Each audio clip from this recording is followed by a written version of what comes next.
Hey peoples, welcome to another movie review of the movie Rim of the World. As always, I want to say thank you for listening, it really means a lot to me, and on to the review. So Rim of the World is a Netflix movie, and the simple synopsis is that these kids go to a camp, aliens attack, and then while aliens are attacking them, a shuttle from space crashes where they are. A lady pops out who was an astronaut. She gives them a key and says, hey, you got to take this key to X place and go there and you can save the world. And that's the general synopsis of this movie. And to keep it simple, this movie is really, really bad. I wrote so many notes on the movie, I didn't know what to key in on. So I'm going to try to keep it as simple and quick as possible because I don't want to ramble too much. So when you're going into a movie that has aliens, but you see that it was designated for not necessarily TV, but it's not a big blockbuster type of movie, you expect the graphics to be bad. So I wasn't going in thinking this would be great graphics. The alien itself doesn't look that bad. It actually looks pretty good in some shots.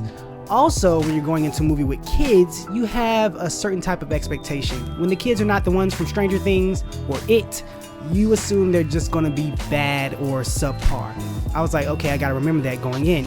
But here's the thing, it's not even the kids' fault because I don't know if they were bad.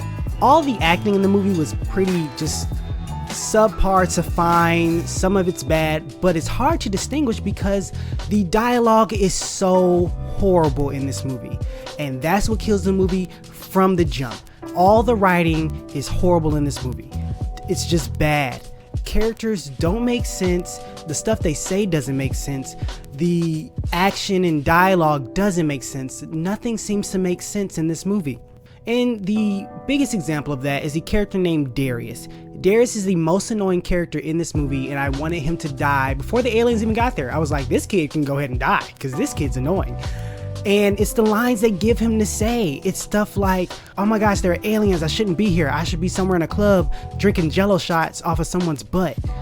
Like, what? Like, come on guys.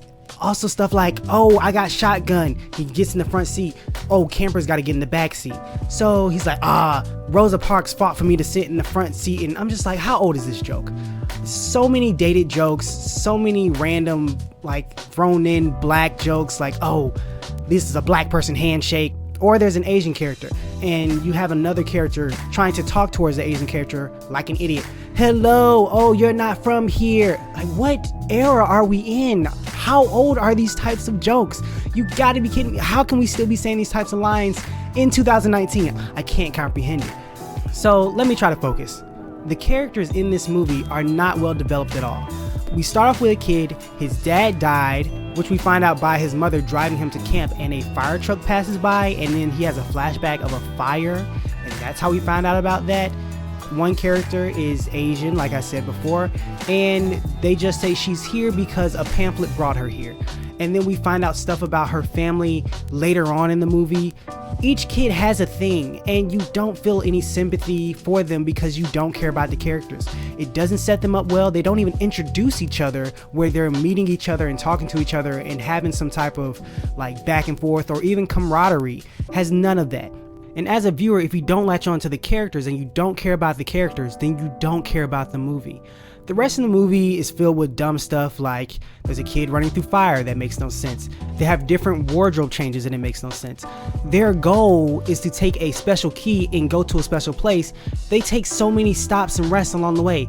It's an alien attack, but then they say, oh, we have to stop to eat and sleep. I was like, that's dumb, but I was like, you know what? Maybe I'm wrong. They do need to eat, they do need to sleep. Okay, great. But then they get to a scene where they're in a mall and they play around. So they have time for this? It makes no sense. And then they have a full wardrobe change while in the mall.